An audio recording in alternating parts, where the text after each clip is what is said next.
नमस्कार दोस्तों, स्वागत है आपका मेरे न्यू व्लॉग में। आशा करती हूँ आप सब अच्छे होंगे। मैं भी एकदम मस्त हूँ। तो दोस्तों आज है हमारा लास्ट पेपर और ये देखो मेघा भी आ रही है और हम दोनों का है आज लास्ट पेपर है गाइस और 11 बजे से है। तो अभी हम जा रहे हैं कॉलेज और आज से भागवत भी स्टार्ट है सारकोट में। तो हमारा भी है वहाँ प्रोग्राम, तो हमको भी बुला रखा है उन्होंने। तो आज तो मेरा पेपर है तो इसलिए मेरे को पहले पेपर देने जाना पड़ेगा, उसके बाद जाऊंगी मैं। पर आज लास्ट है तो कल से 7 दिन का है वो, 6 तारीख से और 12 तारीख तक भागवत है। तो आपको वहाँ की वीडियो दिखाऊंगी मैं। तो तब तक के लिए बाय। पेपर देते हैं गाइज और सीधा भागवत में मिलेंगे। तो मेरा पेपर हो गया था और अभी हम जा रहे हैं भागवत में सारकोट गाँव। यहाँ देखो मामा और भैया आगे भैया और भैया गाइस ये देखो गांव आने वाला है, पास में उधर।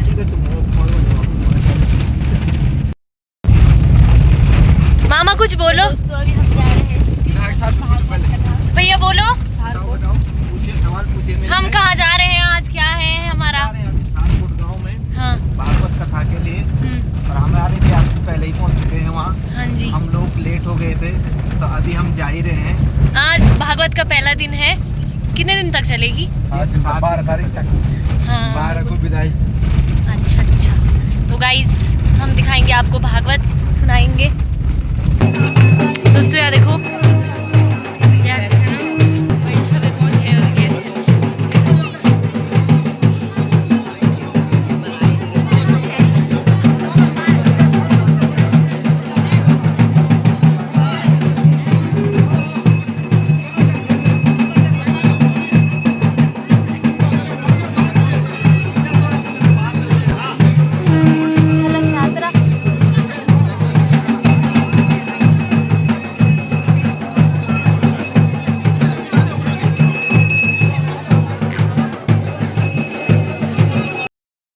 श्रियं वासय मे कुले मातरं मधुवालने आपासने स्निग्धहानि चिक्लेतावसमे गृहे नित्यदेव मातरं श्रियं वासय मे कुले आद्रव्यः प्रणिं यष्णे सुवर्णा हेमवालने सूर्यामृणमे लक्ष्मीं जातवेदो मावा आद्रव्यः प्रणिं यष्णे सुवर्णा हेमवालने चन्द्रामृणमे लक्ष्मीं जातवेदो मावा तम्मावा जातवेदो लक्ष्मीं मनभागयामिनीम्। ओम श्री दुर्गा देव्ये नमः। श्री भैरवनाथाय नमस्तांग भैरवनाथाय नमः। महाकाली महालक्ष्मी महासरस्वती त्रिगुणात्मिका दुर्गा देव्ये नमो नमः। बोल दुर्गा मैया के।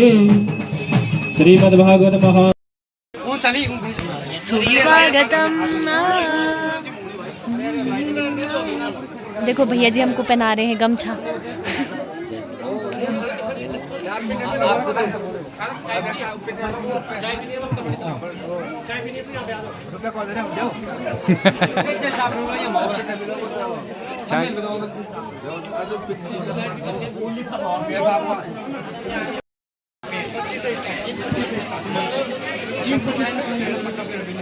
बोल बाके बिहारी लाल की।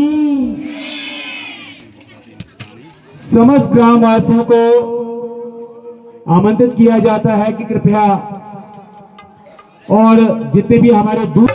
तो गाइस ये प्रैक्टिस कर रहे हैं अभी। यहाँ देखो आज पहला दिन है ना तो थोड़ा डिसमिस हो रहा है गाइस।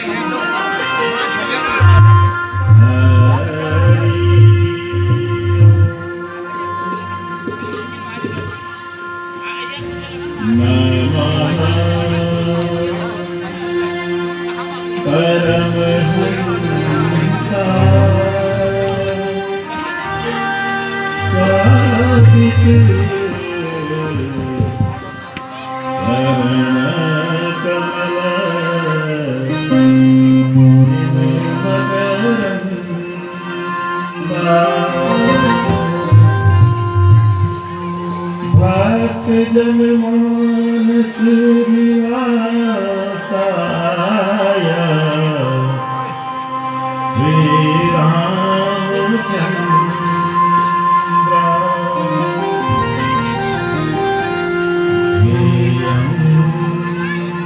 सदा परिवहन अहित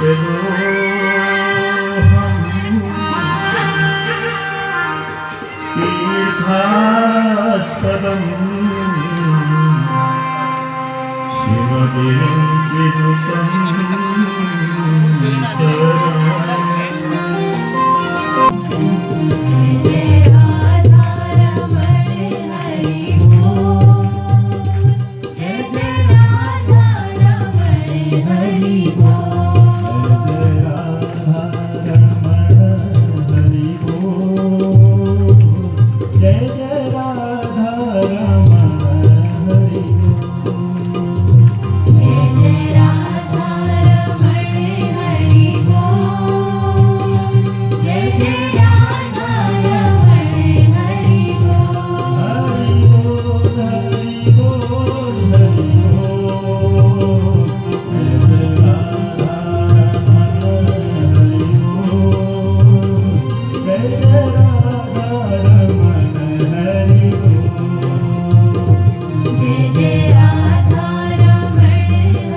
निधान है भक्त वात्सल्य जिनके अंदर है, उस परम ब्रह्म की वांगमयी प्रतिमूर्ति श्रीमद् भागवत महापुराण की अनुग्रह से अनुकंपा से आज उत्तराखंड की इस दिव्य स्थल पर हम सबको श्रीमद् भागवत महापुराण सप्ताह ज्ञान यज्ञ का श्रवण करने का अवसर यहाँ प्राप्त हुआ है। इस कथा में अग्रिम पंक्ति पे बैठे हुए जितने विप्रदेव हैं, इस गांव के जितने संतगण हैं, भक्तिमती माताएं हैं, बुजुर्ग हैं, बच्चे हैं, उन सबको इस व्यासपीठ से मेरा नमन।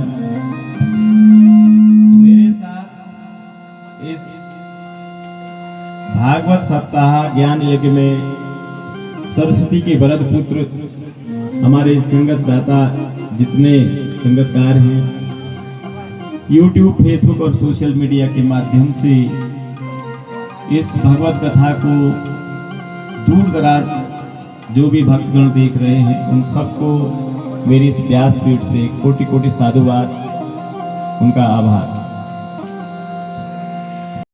पराशां दिशा देवतानां हिमालयो नाम नगाधिरा,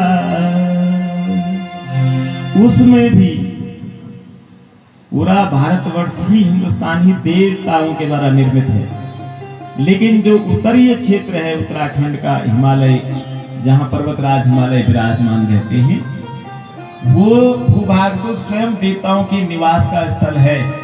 हम इस उत्तराखंड की पुण्य भूमि में हैं, हम अपने को गौरवान्वित महसूस कर रहे हैं। अब उस उत्तराखंड के अंदर भी आप आइए, यदि इस उत्तराखंड को एक वृत्ताकार, एक गोले में चूड़ी आकार में अगर इसको बनाया जाए और उसका केंद्र देखा जाए तो ये सारकोट गांव जो है उस वृत्ताकार भूमि का केंद्र होगा। और यही कारण है कि इस उत्तराखंड की दिव्य भूमि को ग्रीष्मकालीन राजधानी उत्तराखंड के होने का गौरव प्राप्त हुआ। बोलो राधे राधे। अच्छा, सारकोट ने उत्तराखंड को क्या दिया? आप तो देवता हैं, देवता माने देने वाले। अब आपने क्या दिया है? मैं जिस घर में रहता हूं वहां मेरी जो छत है, जो उसमें फटाल है, पठाल, वो सारकोट ने दिया है। इस पूरे क्षेत्र को आपने छत्र छाया दी है, उनकी छत बनाने के लिए पटाल दी है, छत्र छाया दी है।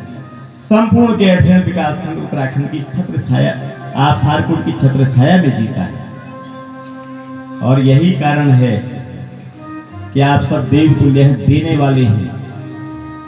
और जब आप देने वाले हैं, जन्मांतर कृते पुण्यम तद लभेत भागवतम। ये भागवत ऐसे प्राप्त नहीं होती है महाराज। किस हृदय में ये सत्संकल्प आया होगा?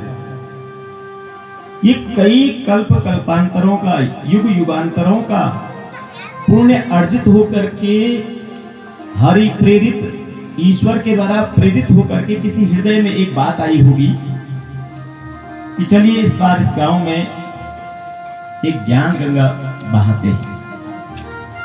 मैं उस हृदय को प्रणाम करता हूं जिस हृदय में ये विचार आया। नहीं तो हमारे इस सारकोट की जो एक विशेष सांस्कृतिक धरोहर है, इसका प्रसार देश विदेश में नहीं होगा। यहां पर, जहां पे, जिस स्थान पे मैं बैठा हूं, यहां पे अंग्रेजों के जमाने में सब लोग कहते हैं कि जेल हुआ करती थी। इससे ये अर्थ लगता है कि यहां के लोगों ने अंग्रेजों की क्या की होगी? अंग्रेजों की खिलाफत की होगी। यानी यहाँ की मिट्टी में, यहाँ के रक्त में देश प्रेम रहा होगा, तभी तो अंग्रेजों ने यहाँ जेल बनाई। जेल कहाँ बनती है? जहां सत्ता के खिलाफ आप जाते हैं। उस समय अंग्रेजों की क्रूर सत्ता थी, दलील, वकील और अपील का कोई मौका नहीं था।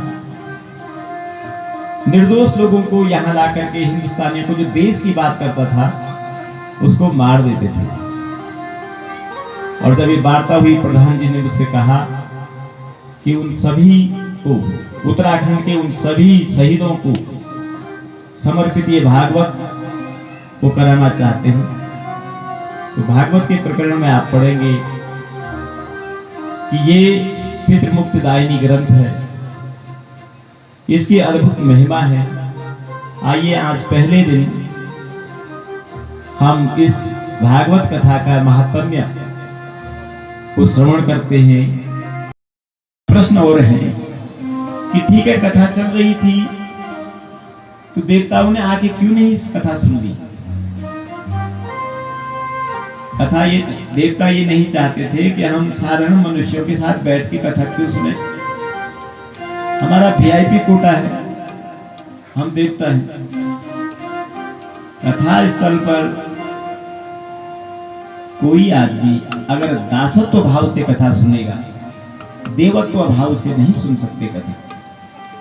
देवत्व भाव से कथा सुनेंगे, उसका कोई असर नहीं है। दासत्व भाव से, श्री हरि चरणों में अनुराग रख के कथा सुनिए। देवता ऐसा नहीं चाहते थे। तो सुखदेव जी ने कहा, वसुधा क्वा कथा लोके क्वच क्वा मणिर्महान ब्रह्मरातो बेचारेवं तथा देवान् जहासत। सुखदेव महाराज जी ने कहा, अरे देवताओं, क्व सुधा क्व कथा लोके, इस लोक में कहां अमृत और कहां कथा। क्व कांचो क्व मणिर्महान, तुम एक बहुत महंगी मणि को कांच के बदले लेना चाहते हो। तुम्हारी ये जो सुधा की प्यास है, ये जीवन में वो रस नहीं दे सकती है जो कथा का रस है। और तब उन्होंने कहा, अभक्त्यांश भक्त्यांश विज्ञाय न ददो सा कथामृतम, श्रीमद्भागवती वार्ता सुराणामपि दुर्लभ। यहां से ये कथा सूत जी भगवान कहते हैं सनकादिक ऋषियों को कि एक बार विशालायम, भगवान बद्री विशाल का नाम विशालायम में विशाल नाम के राजा वहां होते थे जो अत्यंत हरिभक्त थे। तो भगवान ने उनको दर्शन दिया और कहा कि ये तेरा जो धाम है, तेरा जो राज्य है, ये भगवान मेरा जो स्थान होगा भगवान बद्री विशाल का, उसको तुम्हारे नाम से जानेंगे लोग, भगवान बद्री विशाल। अनेकानि संति तीर्थानि देवी रसो भूतले, अनेका संति तीर्थानि दिवो भूमि रसातले, बद्री सदृशं तीर्थ न भूतो न भविष्यति। भगवान बद्री विशाल जो हमारे इसी जनपद में है और जहां ये भागवत लिखी भी गई है, ऐसा तीर्थ कहीं मिलेगा नहीं। तो यहाँ पर सनकादिक ऋषि भगवान ब्रह्मा जी के 4 मानसिक पुत्र थे जिनको मानस पुत्र कहते हैं। जब संसार में मैथुनी सृष्टि नहीं हुई थी तो भगवान ब्रह्मा ने पहले मन से ही वो जो कल्पना करते थे वैसा निर्मित हो जाता था। तो ब्रह्मा जी ने पहले अपने 4 पुत्र पैदा किए, सनक, सनंदन, सनातन और सनत कुमार। और इन चारों से कहा कि तुम जाओ भूलोक पर सृष्टि रचना करो।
अगर साइबर ठगी करने से, झूठ बोलने से जिसका बेटा सबसे ज्यादा घूस लेता है उसके बाप के कॉल रोकने खड़े,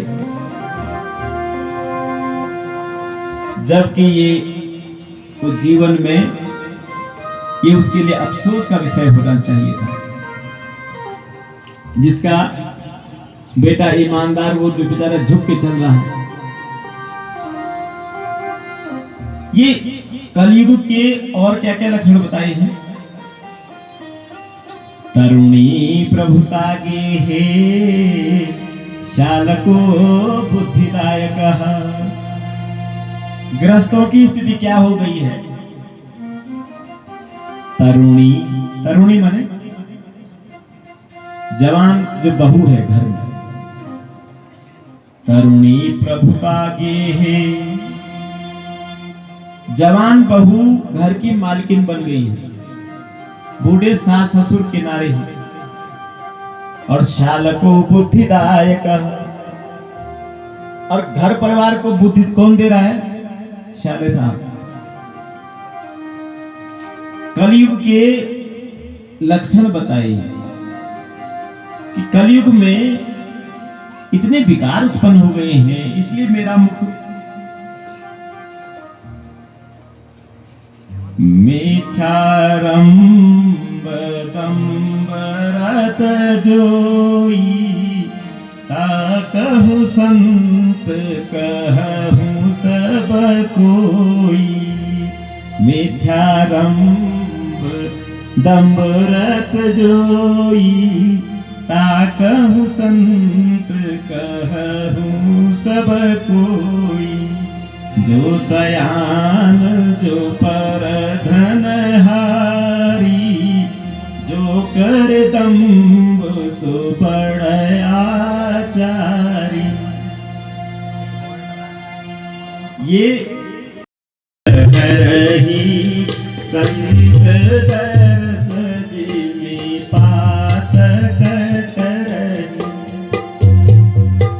जैसे शरद ऋतु में दिन में बहुत धूप होती है, असोस के में, लेकिन रात की जो चंद्रमा की शीतलता है वो उस गर्मी को मिटा देती है। ऐसे ही संतों के दर्शन करने मात्र से हम लोग के पातक टल जाते हैं। आप पातक जानते होंगे, सूतक पातक। जब कोई जन्म होता है, मृत्यु होती है, ऐसे में हमें जीवन गढ़ में छो बोलन छो हुई बोल, तो उसके लिए हिंदी का शब्द है सूतक पातक। संत के दर्शन मात्र से एक सत्पुरुष आपके पास आ जाए, एक सत्संगी आपके पास आ जाए, एक सदाचारी पुरुष ही जीवन को। हमारे बीच में आज ये विप्रदेव लोग आए हैं, ब्राह्मण लोग, इनके आगमन से वैदिक जो मंत्रों का उच्चारण आप सुन रहे हैं, भगवान राम ने भी विप्रों के सम्मान में कहा, विप्र प्रसादात् धरणी धरो हम, विप्र प्रसादात् लक्ष्मी बरो हम। विप्र प्रसादात् अजितो जितो हम, विप्र प्रसादात् मम नाम राम। संत ब्राह्मण द्रवहि संत सुपुनीता, संत हृदय, संतों का हृदय नवनीत कहते हैं मक्खन को। संतों का हृदय तो मक्खन होता है, और बल्कि मक्खन से भी तुलना करने पे मक्खन भी कठोर है। वैसे मक्खन कितना मुलायम है, लेकिन मक्खन भी क्या होता है, जब उसको गर्म करते हैं तभी पिघलता है, यानी अपने दुख से पिघलता है मक्खन। मक्खन को जब हम आग जलाते हैं तो उसको दुख होता है, ताप होता है, तो पिघलता है। लेकिन संत तो इतना करुणामयी होता है कि वो दूसरों को दुख हो रहा है, उससे उसका हृदय पिघल जाता है, उसकी संवेदनशीलता बड़ी उच्च होती है। तो ऐसे नारद जी ने उनको कहा कि तुम चिंता मत करो, मैं तुम्हारे पुत्रों के लिए पदाना हम हरिदासो लोके वाम न प्रवर्तय। अगर मैंने तुम्हें स्थापित नहीं किया, तुम्हारी समस्या का हल नहीं किया, तो मैं इस हरिदास नहीं कहा जाऊंगा।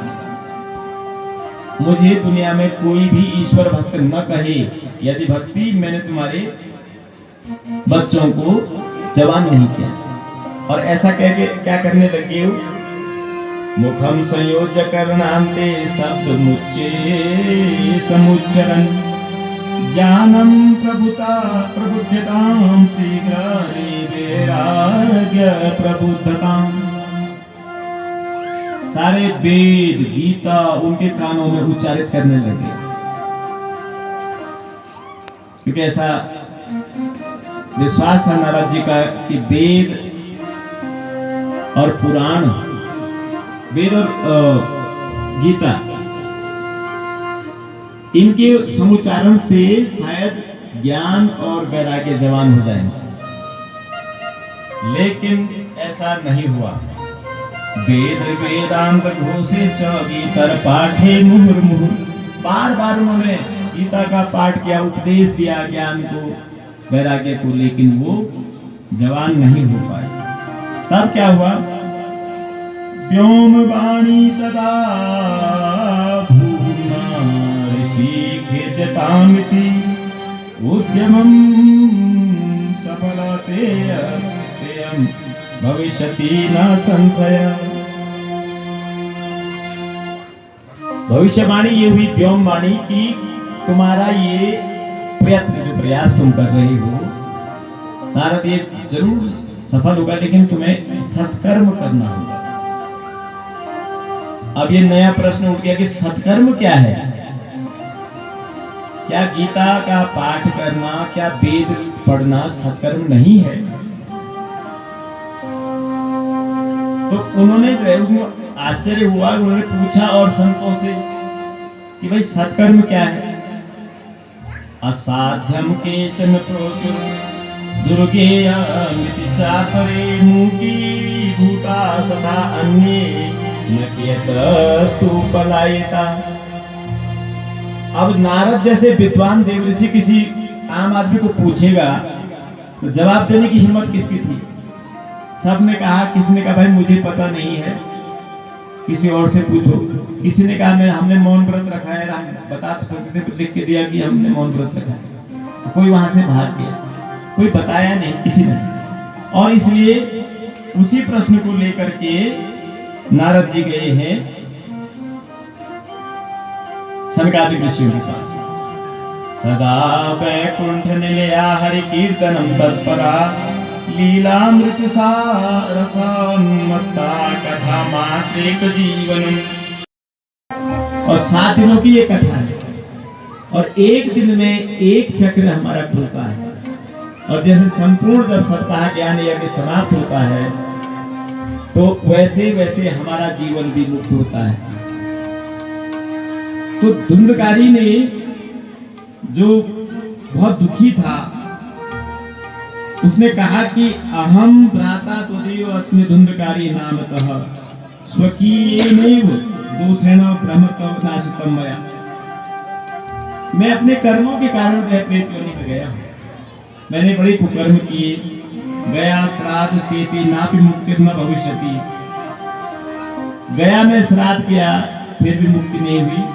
धन्य भागवती वार्ता प्रेत पीड़ा विनाशनी सप्ताहोऽपि तथा धन्य कृष्ण लोक फल प्रदा। बोलिए भागवत भगवान की। भागवत की इस कथा के श्रवण से, अच्छा एक चीज, एक और बहुत जानदार प्रश्न इसमें भागवत में है कि वहां हजारों लोग थे कथा सुन रहे। गोकर्ण ने बहुत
मुकुट विराजे, मुकुट में हीरा मोती जड़ दो, फूलों से गला भर दो, राधा के घर जाना है।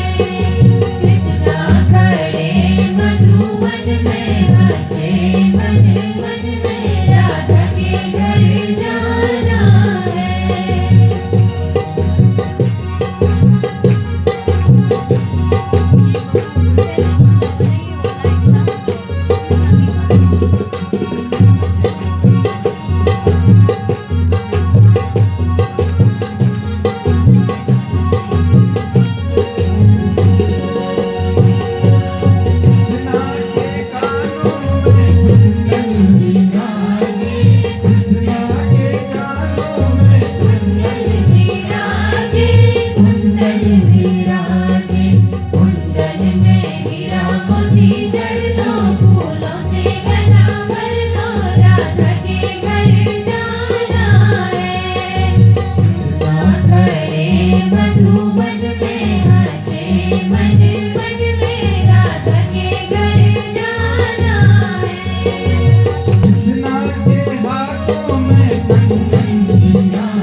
भगवान की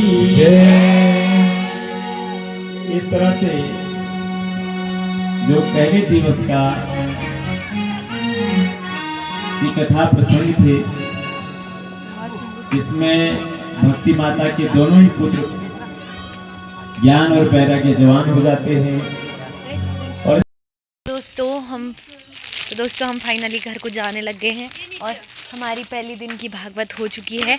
तो अब दूसरी दिन की भागवत दिखाएंगे आपको। तो इस ब्लॉग को यहीं पे एंड करते हैं, मिलते हैं आपको नेक्स्ट ब्लॉग में। तब तक के लिए बाय गाइस।